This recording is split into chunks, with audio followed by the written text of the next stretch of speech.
Prince Harry issued a statement last night saying he and other Afghanistan war veterans should reach out to each other and offer support, and described the scenes from Kabul as ones that resonate in a message to his charity for wounded veterans. The Duke of Sussex, who spent 10 years in the British Army and performed 2 frontline tours of Afghanistan as an air controller with the Blues and Royals on the frontline in Helmand Province, and as an Apache attack helicopter pilot during the 2-decade Western intervention. But in his statement from the Invictus Games Foundation, he did not offer any views on Joe Biden's decision to abandon the Afghans he fought alongside, or the chaotic execution of the withdrawal that saw the Taliban take the country in days following 20 years of war. Last year, he and Meghan were accused of wading into the U.S. election when they urged voters to reject hate speech in a message that was widely interpreted as an attack on Donald Trump and tacit support for Joe Biden's campaign. Harry has known President Biden and his wife, First Lady Jill Biden, for several years, and both have been publicly supportive of the Duke's Invictus Games. Harry and Meghan were praised by White House Press Secretary Jen Psaki after their courageous bombshell Oprah interview. When asked if the U.S. president had any reaction to the chat, Ms. Psaki said, "For anyone to come forward and speak about their own struggles with mental health and tell their own personal story, that takes courage, and that's certainly something the president believes." Amid scenes of frightened Afghans trying to flee a return to brutal Islamist theocracy after the Taliban captured the capital city Kabul, Harry and senior figures from the Games said, "What's happening in Afghanistan resonates across the international Invictus community. Many of the participating nations and competitors in the Invictus Games family are bound by a shared experience of serving in Afghanistan over the past 2 decades, and for several years, we have competed alongside Invictus Games Team Afghanistan. We encourage everybody across the Invictus network, and the wider military community, to reach out to each other and offer support for one another." February 29, 2020. Trump negotiates deal with the Taliban, setting U.S. withdrawal date for May 1, 2021. November 17, 2020. Pentagon announces it will reduce troop levels to 2,500 in Afghanistan. January 15, 2020. Inspector General reveals hubris and mendacity of U.S. efforts in Afghanistan. February 3, 2021. Afghan Study Group report warns against withdrawing irresponsibly. March military command makes last-ditch effort to talk Biden out of withdrawal. April 14. Biden announces withdrawal will be completed by September 11. May 4. Taliban fighters launch a major offensive on Afghan forces in southern Helmand Province. They also attack in at least 6 other provinces. May 11. The Taliban capture Nurt district just outside the capital, Kabul, as violence intensifies across the country. June 7. Senior government officials say more than 150 Afghan soldiers are killed in 24 hours as fighting worsens. They add that fighting is raging in 26 of the country's 34 provinces. June 22, Taliban fighters launch a series of attacks in the north of the country, far from their traditional strongholds in the south. The UN envoy for Afghanistan says they have taken more than 50 of 370 districts. July 2, the U.S. evacuates Bagram airfield in the middle of the night. July 5, the Taliban say they could present a written peace proposal to the Afghan government as soon as August. July 21, Taliban insurgents control about a half of the country's districts, according to the senior U.S. general, underlining the scale and speed of their advance. July 25, the United States vows to continue to support Afghan troops in the coming weeks with intensified airstrikes to help them counter Taliban attacks. July 26, the United Nations says nearly 2,400 Afghan civilians were killed or wounded in May and June in escalating violence, the highest number for those months since records started in 2009. August 6, Zaranj in the south of the country becomes the first provincial capital to fall to the Taliban in years. Many more are to follow in the ensuing days, including the prized city of Kunduz in the north. August 13, Pentagon insists Kabul is not under imminent threat. August 14, the Taliban take the major northern city of Mazar-i-Sharif and, with little resistance, Pul-e-Alam, capital of Logar province, just 70 kilometers, 40 miles, south of Kabul.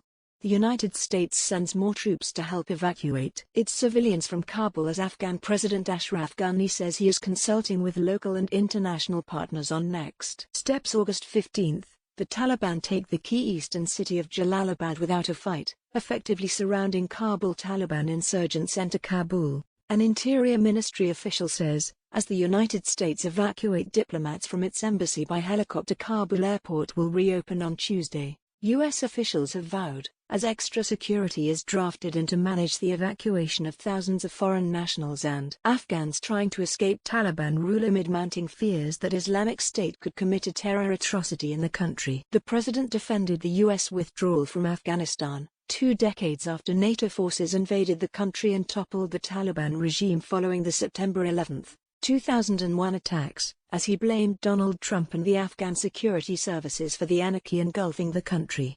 Speaking from the White House, Biden, who had returned from his vacation at Camp David, told the American nation that the Taliban's astonishing sweep to power and seizure of the capital city Kabul this month had happened more quickly than he had anticipated.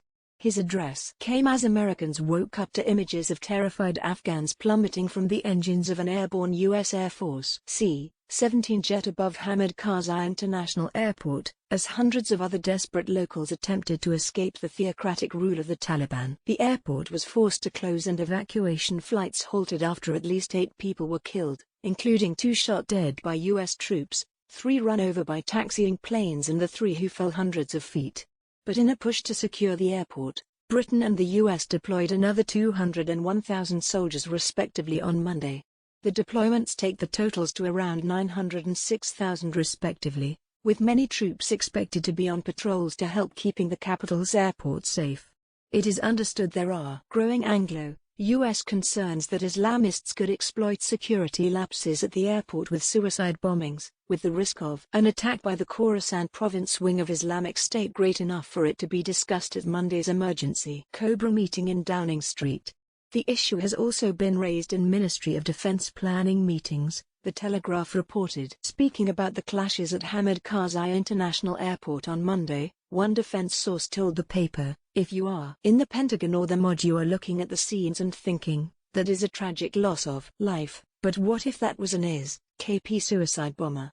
3 stowaways fell hundreds of feet to their deaths after climbing onto the fuselage of a departing U.S. Air Force C-17 plane as it took off from at Hamid Karzai International Airport, while hundreds of other desperate people tried to cling onto planes as they taxied down the runway." Senior U.S. military officials said troops shot and killed 2 armed Afghans among those trying to get onto the jet, while U.S. citizens were evacuated in 2 separate incidents. A further 3 people were caught under plane wheels amid scenes of anarchy as the country slips into Taliban control. A Pentagon official said that U.S. troops had come under fire at the airfield and grounded all flights while soldiers cleared the airfield with Apache helicopters and fired warning shots to disperse the crowds.